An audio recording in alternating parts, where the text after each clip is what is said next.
ಯಾದಗಿರಿ ಜಿಲ್ಲೆಯ ಸುರಪುರ ತಾಲೂಕಿನ ದೇವಳಗುಡ್ಡ ಸರ್ಕಾರಿ ಹಿರಿಯ ಪ್ರಾಥಮಿಕ ಶಾಲೆಯಲ್ಲಿ ಜಯ ಕರ್ನಾಟಕ ರಕ್ಷಣಾ ಸೇನೆ ತಾಲೂಕು ಘಟಕ ಸುರಪುರ ವತಿಯಿಂದ ಇಂದು 51ನೇ ವರ್ಷದ ವಿಶ್ವ ಪರಿಸರ ದಿನಾಚರಣೆಯನ್ನು ಆಚರಿಸಲಾಯಿತು.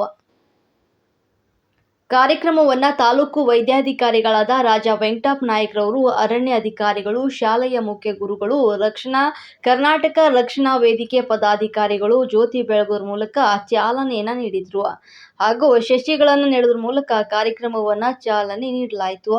ಈ ಕಾರ್ಯಕ್ರಮಕ್ಕೆ ಶಾಲಾ ಮುದ್ದು ಮಕ್ಕಳು ಹಾಗೂ ಹಿರಿಯರು, ಮಹಿಳೆಯರು ಆಗಮಿಸಿದರು. ಕಾರ್ಯಕ್ರಮದ ಕುರಿತು ತಾಲೂಕು ವೈದ್ಯಾಧಿಕಾರಿಗಳು ರಾಜಾ ವೆಂಕಟಪ್ಪ ನಾಯ್ಕರವರು ಗಿಡ ಮರಗಳನ್ನು ಬೆಳೆಸುವುದರಿಂದ ಏನೆಲ್ಲ ಅನುಕೂಲವಿದೆ, ಅದೇ ರೀತಿಯಾಗಿ ಕುಡಿತದಿಂದ ಏನೆಲ್ಲ ತೊಂದರೆಗಳು ಆಗುತ್ತವೆ ಅಂತ ವಿಸ್ತಾರವಾಗಿ ಸಂದರ್ಭದಲ್ಲಿ ಇವರು ಮಾತನಾಡಿದರು. ಅರಣ್ಯ ಅಧಿಕಾರಿಗಳಾದ ಶರಣಪ್ಪನವರು, ದಯವಿಟ್ಟು ಯಾರು ಕೂಡ ಗಿಡ ಮರಗಳನ್ನು ಕಳೆಯಬೇಡಿ. ಇಂದು ಒಂದು ದಿನಕ್ಕೆ ಮಾತ್ರ ನಾವು ಸಸಿ ನೆಟ್ಟು ನೀರು ಹಾಕಿದ್ರೆ ಸಾಲದು. ನಾವು ದಿನನಿತ್ಯವಾಗಿ ಪ್ರತಿಯೊಬ್ಬರು ಕೂಡ ಮನೆಯಲ್ಲಿ ಒಂದೊಂದು ಗಿಡವನ್ನು ನೆಟ್ಟು ಅವು ಬೆಳೆದು ದೊಡ್ಡದಾದ ಮೇಲೆ ನಮಗೆ ಉಸಿರಾಡಲು ತಂಪಾದ ಗಾಳಿ ಹಾಗೂ ಬಿಸಿಲಿನಿಂದ ತಪ್ಪಿಸಿಕೊಳ್ಳಲು ನೆರಳನ್ನ ನೀಡುತ್ತವೆ. ಹಾಗಾಗಿ ದಯವಿಟ್ಟು ಯಾರು ಕೂಡ ಎಲ್ಲರೂ ಗಿಡ ಮರಗಳನ್ನು ಬೆಳೆಸಿ ಪರಿಸರವನ್ನು ಉಳಿಸಿ ಅಂತ ಜಾಗೃತಿಯನ್ನ ಮೂಡಿಸಿದ್ರು. ಜಿಲ್ಲಾಧ್ಯಕ್ಷರು ಕೂಡ ಮಾತನಾಡಿ ಪರಿಸರದ ರಕ್ಷಣೆಯ ವಿವರಣೆ ಮಾಡಿದ್ರು. ಈ ಕಾರ್ಯಕ್ರಮದಲ್ಲಿ ತಾಲೂಕು ವೈದ್ಯಾಧಿಕಾರಿಗಳಾದ ರಾಜಾ ವೆಂಕಟಪ್ಪ ನಾಯ್ಕ, ಕರ್ನಾಟಕ ರಕ್ಷಣಾ ಸೇನೆಯ ಶರಣು ಬೈರಮಡಿ ಮತ್ತು ತಾಲೂಕು ಅಧ್ಯಕ್ಷರಾದ ಮಲ್ಲು ನಾಯಕ ಕಬಡಿಗೇರ್ ಹಾಗೂ ಶಿವರಾಜ್ ವಗ್ಗಾರ್, ಶಾಲಾ ಮುಖ್ಯಸ್ಥರಾದ ಸಲೀಂ ಹವಾಲ್ದಾರ್, ಶರಣಪ್ಪ ಹಾಗೂ ಇನ್ನು ಅನೇಕ ಅಧಿಕಾರಿಗಳು, ಶಾಲೆಯ ಶಿಕ್ಷಕರು ಒಂದು ಸಂದರ್ಭದಲ್ಲಿ ಭಾಗಿಯಾಗಿದ್ದರು.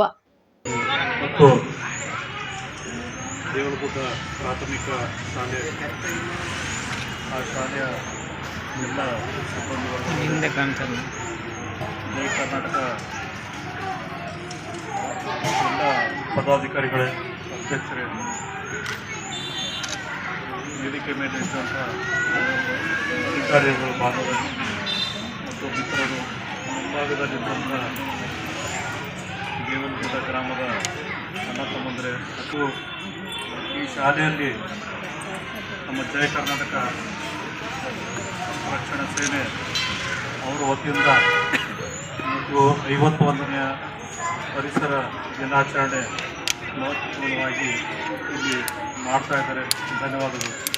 ಯಾಕಂದರೆ ಈ ರೀತಿ ಒಂದು ಕಾರ್ಯಕ್ರಮ ಬರೀ ಸರ್ಕಾರ ಮಟ್ಟದಲ್ಲಂತಲ್ಲ, ಎಲ್ಲ ಈ ರೀತಿ ನಮ್ಮ NGOs ಆಗಲಿ, ಎಲ್ಲ ಸಂಘ ಸಂಸ್ಥೆಗಳಾಗಲಿ ಎಲ್ಲರೂ ಕೂಡಿ ನಾವು ಮಾಡಿದ್ರೆ ಒಂದು ಆ ಜನರಿಗೆ ಒಂದು ಮನ ಮುಟ್ಟುವ ಕೆಲಸಗಳಾಗ್ತದೆ.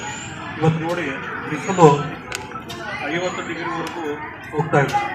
ಕಾರಣ ನಾವು ಮನೆ ಕಟ್ಟಲಿಕ್ಕೆ, ಫ್ಯಾಕ್ಟ್ರಿಗಳು ಕಟ್ಟಲಿಕ್ಕೆ, ಬೇರೆ ನಾನಾ ರೀತಿಯ ಬಿಲ್ಡಿಂಗ್ಗಳು ಕಟ್ಟಲಿಕ್ಕೆ, ವೇರ್ಹೌಸ್ ಆಗಲಿ ಯಾವುದೇ ಆಗಲಿ ಇದ್ದಂಥ ಗಿಡಗಳು ಯಾವುದೇ ಅಂದರೆ 40-50 ಡಿಗ್ರಿ ಬರ್ತಾ ಇದೆ.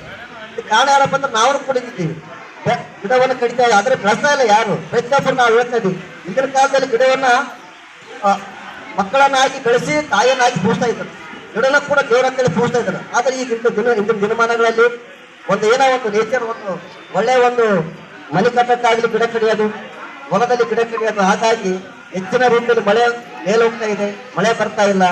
ಮಳೆ ಬರ್ತಾರೆ ಅಂದರೆ ಬಿಸಿಲು ಜಾಸ್ತಿ ಆಗ್ತದೆ, ಗಾಳಿ ಬರ್ತಾ ಇದೆ. ಮುಂದಿನ ದಿನಮಾನ ಭಾಳ ಒಂದು ಸರ್ ಹೇಳಿದರು 16% ಇದು ಅಂತ ಹೇಳಿದರು. ಮುಂದಿನ ದಿನಮಾನ ಕೂಡ ನಾವು ಪರಿಸರ ರಕ್ಷಣೆ ಮಾಡಿಲ್ಲಪ್ಪ ಅಂತಂದ್ರೆ ನಮಗೆ ಭಾಳ ನಮ್ಮ ಅವನತಿಗೆ ನಾವೇ ಕಾರಣ ಆಗ್ತೀವಿ. ಇವತ್ತು ಕೋವಿಡ್ ಸಾಯ್ಲಿಕ್ಕೆ ಮೇನ್ ಕಾರಣ ಏನಪ್ಪ ಅಂದರೆ ಒಂದು ಉಸಿರು ಗಾಳಿ, ಒಂದು ವಿಪರೀತ ಗಾಳಿ, ನಮ್ಗೆ ಶುದ್ಧವಾದ ಗಾಳಿ ವಾತಾವರಣ ಸಿಗ್ಲಿಕ್ಕೆ ಕಾರಣ ಏನಪ್ಪ ಅಂತಂದ್ರೆ ನಾವು ಪರಿಸರ ನಾಶ ಮಾಡ್ತಾ ಇದ್ದೀವಿ. ಫ್ಯಾಕ್ಟ್ರಿ ಆಗಿರ್ಬೋದು, ಇಷ್ಟ ಅಂದ್ಕೊಂಡಿದ್ದೀವಿ ಅಂದರೆ ಪಾಶ್ಚಿಮಾತ್ಯ ಒಂದು ವಸ್ತುಗಳಿಗೆ ನಾವು ಅವ್ರು ಕಂಡುಬಿಟ್ಟಿದ್ದೀವಿ. ಹಾಗಾಗಿ ನಾವು ಕೂಡ ಮುದ್ದು ಮಕ್ಕಳು ಹೇಳ್ತೀನಿ, ಪ್ರತಿಯೊಬ್ಬರು ಎಲ್ಲರೂ ಒಂದೊಂದು ಗಿಡ ಇರ್ತಕ್ಕಂಥ ಕೆಲಸ ಆಗ್ಬೇಕು. ಎಲ್ಲ ಮಕ್ಕಳು ನೀವು ತಂದೆ ತಾಯಿ ಎಲ್ಲ ನನ್ನೊಂದು ಗಿಡ, ಅಪ್ಪ ನನ್ನೊಂದು ಗಿಡ, ನಾವು ಹೆಂಗೆ ಬೆಳೆಸೋ ಆ ಗಿಡ ನೀವು ಬೆಳೆಸಬೇಕು. ಅಂದಾಗ ಮಾತ್ರ ನಾವು ಪರಿಸರ ರಕ್ಷಣೆ ಮಾಡಿದಂಗೆ ಆಗ್ತದೆ. ವಿಶೇಷವಾಗಿ ಏನಪ್ಪ ಅಂತಂದ್ರೆ ಈ ಒಂದು ವಿಶ್ವ ಪರಿಸರ ದಿನಾಚರಣೆ ಕೇವಲ ಕಾರ್ಯಕ್ರಮಕ್ಕೆ ನಮ್ಮ ಸಂಘಟನೆ ಪದಾಧಿಕಾರಿ ಎಲ್ಲರಿಗೂ ಹೇಳ್ತೀನಿ ನಾನು, ಬರೀ ಕಾರ್ಯಕ್ರಮಕ್ಕೆ ಮಾತ್ರ ಒಂದು ಪರಿಸರ ದಿನಾಚರಣೆ ಸೀಮಿತ ಆಗಬಾರ್ದು. ಪ್ರತಿಯೊಬ್ಬ ಮಕ್ಕಳಿಗೆ ಈ ಒಂದು ನಾನು ಕೂಡ ಒಂದು ಫಾರೆಸ್ಟ್ ಅಧಿಕಾರಿಗಳು ಮನವಿ ಮಾಡಿಕೊಡ್ತೀನಿ. ಪ್ರತಿಯೊಬ್ಬ ಮಕ್ಕಳಿಗೆ ಒಂದು ಗಿಡ ಕೊಟ್ಟಕ್ಕಂಥ ಕೆಲಸ ಮಾಡಿರಿ. ಅವರು ಬೆಳೆಸ್ತಕ್ಕಂಥ ಅರಿವು ಮೂಡಿಸ್ತಕ್ಕಂಥ ಕೆಲಸ ಆಗ್ತದ. ನೀವು ಕೂಡ ಮುದ್ದು ಮಕ್ಕಳು ಪ್ರತಿಯೊಬ್ಬರ ಮನೆಯಲ್ಲಿ ಒಂದು ಗಿಡ ನೆಡ್ತಕ್ಕಂಥ ಕೆಲಸ ಮಾಡ್ತೀರಿ. ಎಲ್ಲ ಫ್ರೀ ಸಿಗುವಂಥ ವಸ್ತುಗಳು ಫ್ರೀ ಯಾವಾಗ ಸಿಗ್ತದೆ ಅಂದ್ರೆ ಮನುಷ್ಯಗೆ ಅದಕ್ಕೆ ಬೆಲೆ ಕಮ್ಮಿ ಮಾಡಿ ಅವ್ನು ಬೆಲೆನೇ ಕೊಡಲ್ಲ. ಅದಕ್ಕೆ ನೀರಿಗೆ ಯಾರಾದ್ರೂ ಬೆಲೆ ಕೊಡ್ತೀವ? ಕೊಡಲ್ಲ. ಗಾಳಿ ಫ್ರೀ, ನೀರು ಫ್ರೀ, ನೆರಳು ಫ್ರೀ, ಎಲ್ಲ ಫ್ರೀ ಇದ್ದರೆ ಯಾಕೆ ಬೆಲೆ ಕೊಡ್ಬೇಕಂತಾರೆ.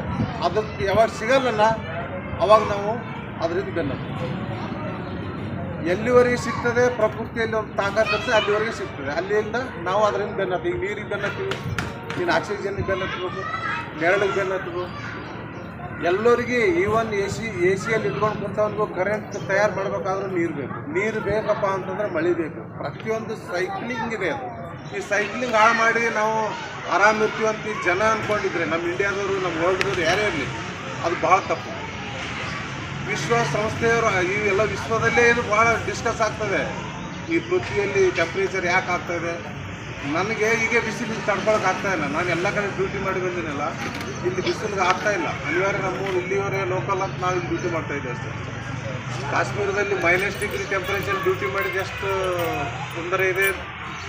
ನಾನು ಸೌತ್ ಆಫ್ರಿಕಾದಲ್ಲಿ ಮಾಡಿದ್ದೀನಿ, ಅಲ್ಲಿ 67 ಡಿಗ್ರಿ ಟೆಂಪ್ರೇಚರ್ ಯಾವ ರೀತಿ ಜನ ಸಾಯ್ತಾ ಇದ್ದಾರೆ, ಅಲ್ಲಿ ಡ್ಯೂಟಿ ಮಾಡಿದ್ದೀನಿ. ಇಲ್ಲಿ ಮಡಿಕೇರಿಯಲ್ಲಿ ಮಾಡಿದ್ದೀನಿ. ಎಲ್ಲ ಅನುಭವ ಇದೆ ನನಗೆ. ಆದರೆ ಜನಕ್ಕೆ ಇಲ್ಲಿವರೆಗೆ ಯಾಕಂದರೆ ಇಲ್ಲಿ ನಾವು ಮಡಿಕೇರಿಯಲ್ಲಿ ಬರೀ ಅರಣ್ಯ ಅದ, ಸ್ವಲ್ಪ ಏನಾದರೂ ಇನ್ನೂ ಹಾಳು ಮಾಡ್ತಾಯಿದ್ದಾರೆ ಅವರು. ಈಗ ನಾವು ಇಲ್ಲಿಯವರು ಅಟ್ಲೀಸ್ಟು ಬಯಲುಸೀಮೆಯವರು ನಮಗೆ ಅಟ್ಲೀಸ್ಟ್ ನಿಲ್ಲಕ್ಕೆ ಒಂದು ಮರಗಳಿಲ್ಲ. ಇಲ್ಲಿ ಹೊಲದಲ್ಲಿ ಗದ್ದೆ ಮಾಡ್ಕೊಂಡ್ಬಿಟ್ಟಿದ್ದೀವಿ. ಮನೆ ಮುಂದೆ ಗಿಡ ಬೇಡ, ರಸ್ತೆ ಮೇಲೆ ಗಿಡ ಬೇಡ. ಅದು ಯಾಕೆ ಗಿಡ ಬೇಡ ಅಂದರೆ ನಮಗೆ ಆಸೆ ಜಾಸ್ತಿ. ಅದು ಇವರಿಗೆ 1 ಫೀಟಲ್ಲಿ ಎಷ್ಟೋ ಗಾಳಿ ಕೊಡ್ತಾಯಿದೆ. ಅದನ್ನು ನಾವು ಉಳಿಸ್ಬೇಕು. ಪ್ರತಿಯೊಬ್ಬರಲ್ಲಿ ಇದು ಬರಬೇಕು. ನಾವು ಅರಣ್ಯ ಇಲಾಖೆಯವ್ರು ಬರೀ ಇಂಪ್ಲಿಮೆಂಟೇಷನ್ ಮಾಡ್ತೀವಿ, ಆದ್ರೆ ಗಿಡ ರಸ್ತೆಯಲ್ಲಿ ಗಿಡ ಹಾಕೋದು, ಇಲ್ಲೆಲ್ಲ ಪ್ಲ್ಯಾಂಟೇಷನ್ ಮಾಡ್ತೀವಿ. ಸುತ್ತಮುತ್ತ ಜನ ಇರೋರು ಯಾರು? ನಾವು ನೀವೇ. ಒಂದು ಯಾವ್ದಾರ ಕೇಸ್ ಹಿಡ್ಕೊಂಡ್ಬರ್ತೀವಿ, ಆ ದಣಿ ಬನ್ನಿ ಹೋಗು, ಆ ದಣಿಗೆ ಒಂದು ಸುತ್ತೂರು ತಾಲೂಕು ಘಟಕದ ವತಿಯಿಂದ ನಮ್ಮ ಜೈ ಕರ್ನಾಟಕ ರಕ್ಷಣಾ ಸೇನೆ ವತಿಯಿಂದ ಒಂದು ಪರಿಸರ ದಿನಾಚರಣೆ ನಿಮಿತ್ತವಾಗಿ ಈ ಒಂದು ಜಾಗೃತಿ ಮೂಡಿಸ್ತಕ್ಕಂಥ ಕೆಲಸವನ್ನು ನಮ್ಮ ತಾಲೂಕು ಸಂಘಟನೆ ವತಿಯಿಂದ ಮಾಡ್ತಾ ಇದ್ದೇವೆ.